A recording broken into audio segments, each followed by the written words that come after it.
Assalamualaikum warahmatullahi wabarakatuh. Berjumpa lagi dengan mata pelajaran IPS pada bab 3, aktivitas manusia dalam memenuhi kebutuhan. Subbab alat pemenuh kebutuhan. Sebelum Bapak lanjutkan, Bapak harapkan kalian semua dalam kondisi sehat walafiat dan juga Bapak selalu mengingatkan agar kalian selalu menjalankan protokol kesehatan. Di antaranya dengan cara menjaga jarak, memakai masker, dan mencuci tangan dengan sabun. Lupa pula, marilah kita semua berdoa agar kondisi pandemi di Indonesia dapat segera berakhir. Pada pertemuan sebelumnya, kita telah membahas mengenai kebutuhan, tentang apa itu kebutuhan, macam-macam kebutuhan, dan faktor-faktor yang mempengaruhi kebutuhan manusia. Bapak ulangi lagi, kebutuhan merupakan segala sesuatu yang dibutuhkan manusia untuk mencapai kemakmuran, atau segala sesuatu yang menuntut adanya pemenuhan. Contohnya ada kebutuhan primer, kebutuhan sekunder, kebutuhan tersier, dan lain sebagainya.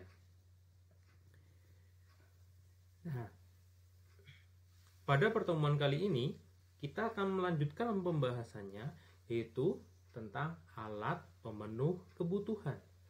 Jadi ketika ada kebutuhan, maka dibutuhkan sesuatu, dibutuhkan alat ataupun barang maupun jasa untuk memenuhi kebutuhan manusia. Jadi tujuannya adalah yang pertama, setelah pelajaran ini atau dalam pembelajaran ini, harapkan kalian bisa tahu yang pertama, kalian tahu pengertian dari alat pemenuh kebutuhan. Yang kedua, kalian juga mengetahui macam-macam alat pemenuhan kebutuhan. Oke, sebelumnya silakan perhatikan gambar berikut ini. Nah, di depan di gambar ini kita bisa melihat ini adalah alat mesin jahit. Ini adalah mesin jahit. Mesin jahit merupakan alat pemenuh kebutuhan yang berupa barang produksi. Jadi, ada orang yang membutuhkan mesin jahit, yaitu adalah seorang penjahit baju. Alat ini digunakan untuk menjahit atau digunakan untuk memproduksi pakaian dan lain sebagainya. Berikutnya, ada buku tulis atau lebih tepatnya buku paket IPS kelas 7 kurikulum 2013, dan juga di sampingnya ada singkong keju. Nah, kedua barang ini juga merupakan alat pemenuh kebutuhan. Kedua ini merupakan alat pemenuh kebutuhan yang berupa barang konsumsi. Artinya apa? Kita sebagai masyarakat bisa langsung mengkonsumsi, bisa langsung menggunakan barang ini. Buku bisa langsung kita baca, singkong keju bisa langsung kita makan. Jadi ini merupakan alat pemenuh kebutuhan yang berupa barang konsumsi. Jadi, apa sih yang dimaksud dengan alat pemenuh kebutuhan? Nih, alat pemenuhan kebutuhan atau alat pemenuh kebutuhan merupakan segala sesuatu yang dapat digunakan manusia untuk memenuhi kebutuhan hidupnya. Segala sesuatu ini bisa berupa barang maupun bisa berupa jasa. Barang itu merupakan benda atau sesuatu yang konkret, yang ada fisiknya, ada wujudnya. Contohnya tadi ada mesin jahit, mesin cuci, ada buku, laptop, HP, itu merupakan barang atau benda. Sedangkan jasa itu sesuatu yang tidak tampak. Jadi yang kita gunakan itu bukan barangnya, melainkan jasanya. Contohnya, Bapak membutuhkan pakaian, Bapak pergi ke tukang jahit, minta tolong tukang jahit untuk membuatkan pakaian. Artinya Bapak membutuhkan jasa dari seorang tukang jahit. Kemudian kalian misalnya waktunya potong rambut, kalian tidak membeli gunting cukur sendiri, melainkan kalian datang ke tukang potong rambut, kalian minta dipotong, dan kalian membayar. Artinya apa? Kalian hanya menggunakan jasanya saja. Tidak kalian harus membeli alat-alat cukur rambutnya. Sampai di sini ya, berharapkan kalian jelas. Oke, ada macam-macam alat pemenuh kebutuhan. Ada 4 macam alat pemenuh kebutuhan. Yang pertama adalah berdasarkan tujuan penggunaannya. Ada barang produksi dan barang konsumsi. Yang kedua, berdasarkan hubungannya dengan barang lain. Ada barang komplementer dan barang substitusi. Yang ketiga, ada barang berdasarkan proses pembuatannya. Barang mentah, barang setengah jadi, dan barang jadi. Yang keempat, ada cara memperolehnya atau kelangkaannya. Ada barang bebas atau non-ekonomi dan barang ekonomi. Mari kita pelajari satu persatu. Menurut tujuan penggunaannya, ada barang produksi dan juga barang konsumsi. Nah, seperti tadi di depan sudah Bapak berikan contoh berupa mesin jahit. Ini Bapak berikan contoh yang lain. Contohnya ini adalah sebuah mesin pembuat mobil, pabrik mobil. Nah, mesin ini digunakan untuk memproduksi barang lain. Jadi tidak hanya sekedar barang atau tidak hanya sekedar alat pemenuh kebutuhan, namun alat pemenuh kebutuhan ini bisa digunakan untuk memproduksi barang lain. Contohnya tadi ada mesin jahit, ini tadi ada alat pembuat mobil, kemudian juga ada pula kayak gunting dan lain sebagainya. Itu merupakan alat-alat produksi yang bisa digunakan untuk membentuk barang lain. Yang kedua, ada contoh barang konsumsi. Nah, barang konsumsi ini biasanya barang-barang yang sering kita temukan di supermarket maupun minimarket atau di pasar. Merupakan barang yang dapat langsung dikonsumsi atau digunakan oleh masyarakat. Pakaian, kemudian makanan, minuman. Jadi tidak hanya sekedar konsumsi itu tidak hanya sekedar makanan atau tidak hanya sekedar minuman. Tidak hanya sekedar dimakan atau diminum, melainkan konsumsi merupakan digunakan.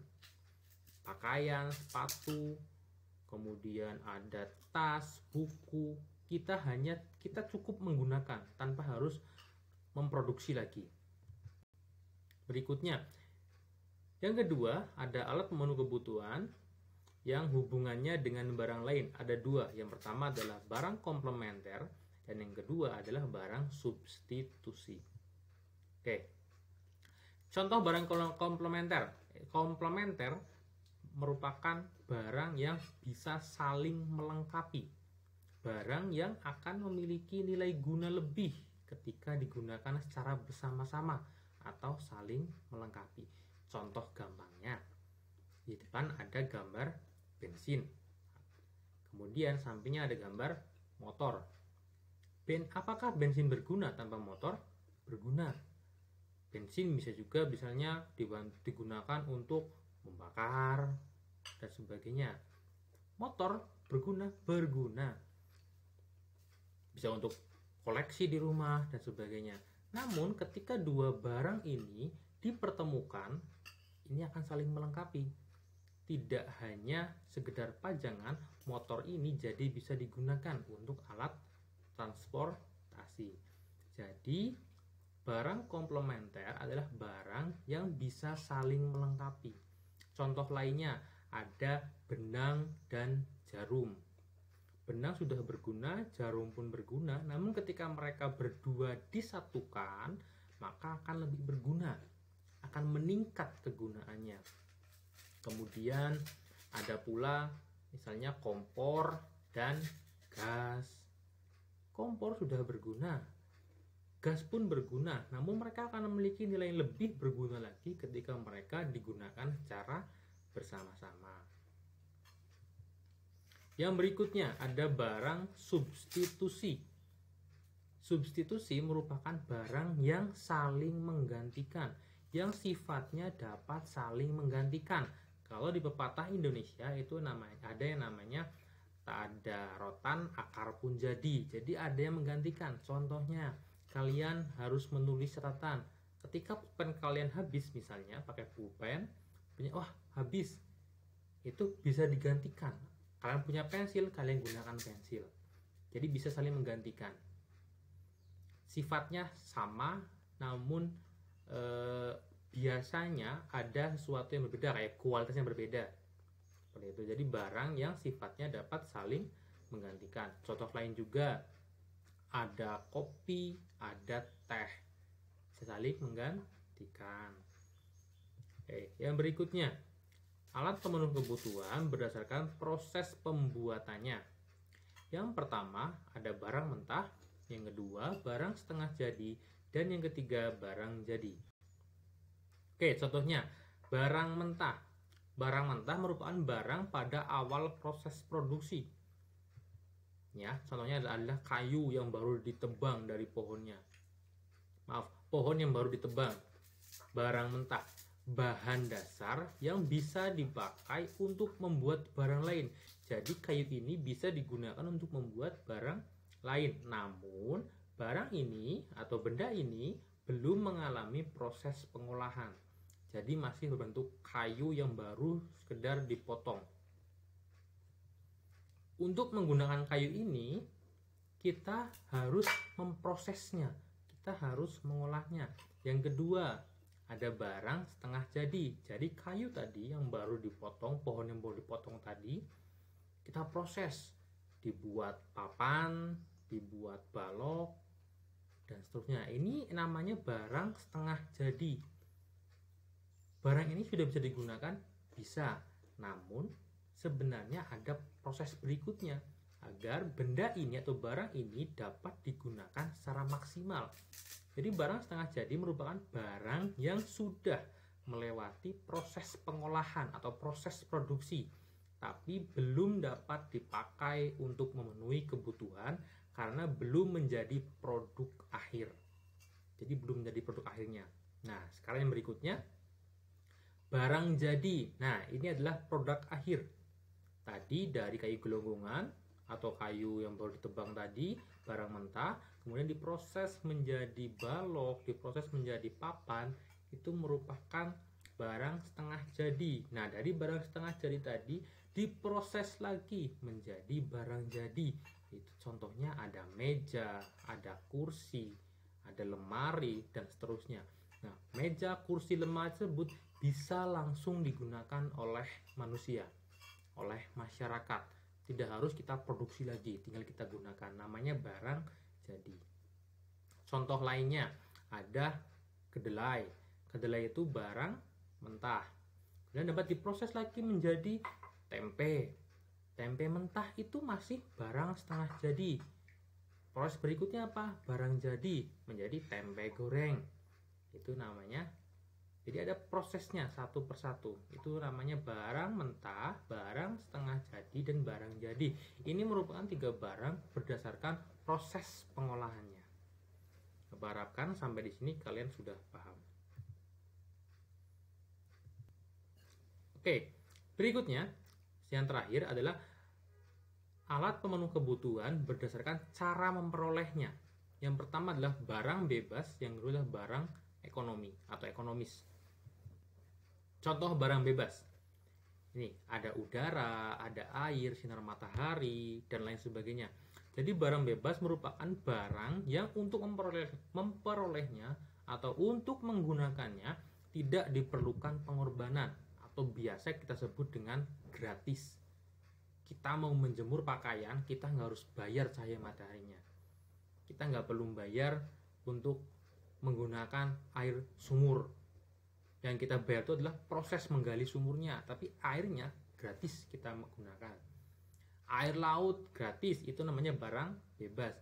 Udara atau oksigen yang kita hirup sekarang ini merupakan barang bebas.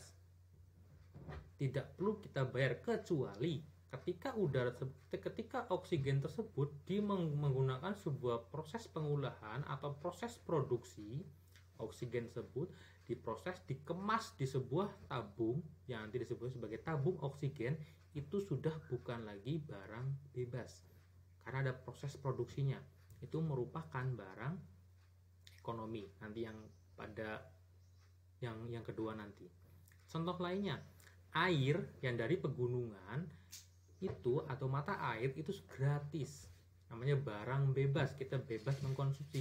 Namun ketika air tersebut sudah diolah, sudah dikemas, sudah ada proses produksi menjadi misalnya dalam kemasan gelas, kemasan botol, kemasan galon dan lain sebagainya, itu sudah bukan lagi barang bebas, melainkan sudah barang ekonomi karena sudah ada proses produksinya. Tuh, beberapa kan kalian sudah jelas. Berikutnya yang kedua adalah barang ekonomi. Barang ekonomi ini adalah barang yang untuk memperolehnya membutuhkan pengorbanan. Pengorbanan ini biasanya ini tidak semuanya, namun pengorbanan ini biasanya berupa kita harus mengeluarkan sesuatu atau mengeluarkan uang untuk membeli misalnya. Kalau sesuatu yang harus kita beli, berarti itu adalah barang ekonomi. Seperti itu. Contohnya ada pakaian, ada mobil, ada motor, ada HP, ada bakso, dan lain sebagainya. Namun bukan berarti ketika misalnya kita dapat hadiah mobil, maka mobil itu merupakan barang bebas. Tidak. Karena mobil itu sudah melewati proses produksi. Ada nilainya, ada nilai jualnya. Jadi tetap disebut sebagai barang ekonomi. Jadi barang ekonomi itu biasanya barang yang sudah melewati proses produksi, barang yang biasanya kita membutuhkan pengorbanan untuk memperolehnya. Sepatu, buku, gelas, piring dan sebagainya. Itu merupakan barang ekonomi. Oke, itu saja yang dapat Bapak sampaikan. Di sini Bapak akan mengakhirinya dengan jangan berlebihan dalam menggunakan segala sesuatu, karena segala yang berlebihan itu merupakan hal yang tidak baik, apalagi terkait dengan bahan-bahan atau barang-barang yang jumlahnya terbatas, seperti contohnya adalah konsumsi BBM, bahan bakar minyak, kemudian ada listrik, ada air, dan seterusnya. Artinya apa? Kita harus bisa menjaga atau menggunakan barang tersebut secara bijak atau tidak boros. Ketika tidak digunakan, maka matikan lampu. Ketika tidak digunakan, maka matikan air. Dan ketika memang ternyata dekat, tidak perlu menggunakan kendaraan bermotor. Atau bahkan mungkin kalau punya dana yang lebih, bisa juga menggunakan kendaraan yang berbahan bakar listrik ataupun hidrogen dan lain sebagainya. Dari apa cukupkan, Bapak harapkan kalian sudah paham. Jika ada pertanyaan, silakan bisa ditanyakan di grup yang sudah disediakan. Bapak akhiri, kurang lebihnya mohon maaf. Wassalamualaikum warahmatullahi wabarakatuh. Salam sehat.